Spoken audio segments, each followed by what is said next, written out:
We're live. We're live. Welcome to Notable Approvals. I'm attorney Amanda Shaffer. Before I get to our case today, quick reminder, make sure you like us and follow us on Facebook and Instagram and YouTube. And if you find this video to be helpful or any of our other videos, please share it with all of your friends as well. Second reminder, tomorrow night at 9 p.m. Oh, got a wave. At 9 p.m. Eastern Time, we'll be having episode 7 of Are You Smarter Than a Naturalized Citizen? It will also be live, and we invite you to tune in to watch 2 more immigration attorneys go head-to-head to see who can get the naturalization test correct first, or who can answer enough questions to get it correct first.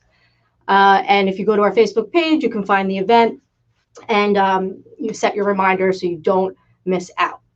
So today's case is an interesting case because of something that is a common problem we actually see with some birth certificates, and I'll get to that in a second. So this client is a naturalized U.S. citizen. She's been our client since pretty much since I started, since 2012, 2013. We've done a lot of different things for her, and we helped her get her green card. We helped her get her citizenship. And now she applied for her son, who lives in Ghana, and she's from Ghana, now naturalized U.S. citizen. So her son is an adult. He's over the age of 21.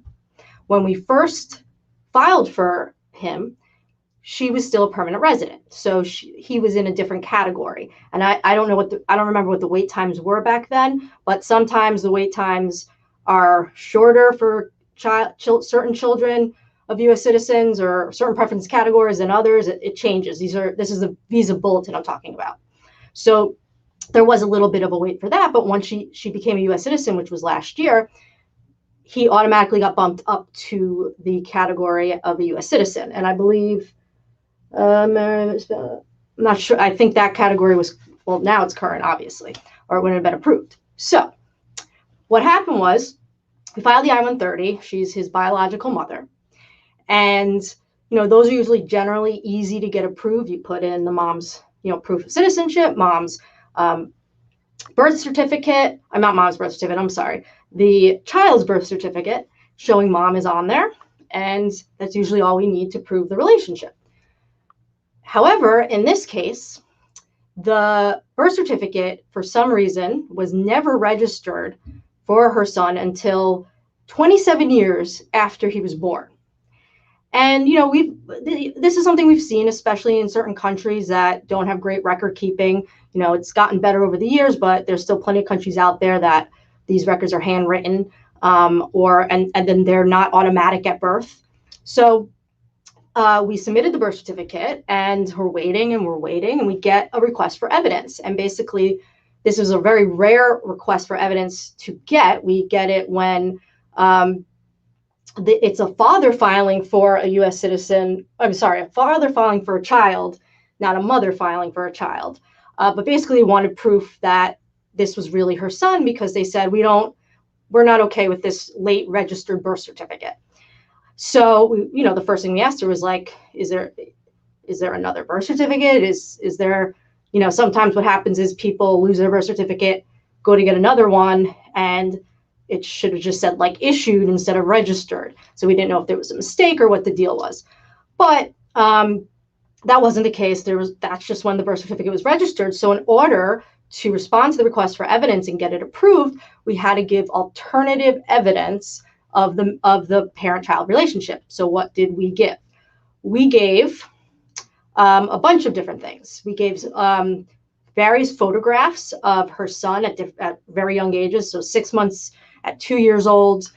We gave 4 affidavits from family members with photographs with the family member and the child, basically saying, I know this is, this person's child. I know it because of this. We had like the godfather. We had somebody who was present in the hospital when the child was born. And then we also had a copy of the baptism certificate. So, there's all different things you can submit in this case. Sometimes people submit school records, things from their place of worship is usually pretty good evidence.